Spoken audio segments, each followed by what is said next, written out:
make yourself and your employees, under the purview of oversight, available for a transcribed interview, just like everyone else has to submit to when they're requested by Congress?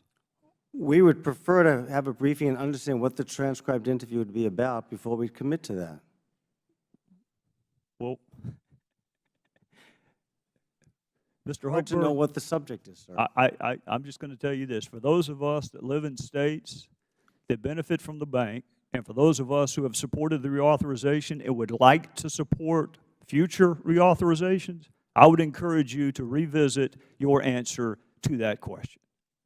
When the chairman of financial services asked to take transcribed interviews, which is nothing more than an interview under oath behind closed doors, I fail to see how that's appreciably different from what you and I are doing right now. You're under oath right now.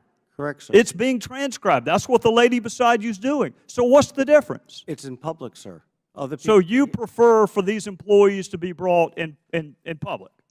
I would prefer it to be in a hearing setting where we have full disclosure. Both sides of the aisle can hear, and both sides of the aisle can ask questions. Have you ever been to a transcribed interview? Because both sides are represented there too, Mr. Chairman. No, I have not. That's not my question, Mr. Sheets. My question is very particular. Are you willing to submit to a transcribed interview with financial services so they can ask you about all the progress you've been making about ending the need for exempt banks? You can start with a yes and a no, and then you can explain it.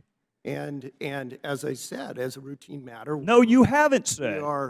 That's my point, Mr. Sheets, is you haven't said, and it took forever for you to respond to a request from Chairman Hensley. I'm going to tell you this, Mr. Sheets. Right now, the single best argument against reauthorization is you.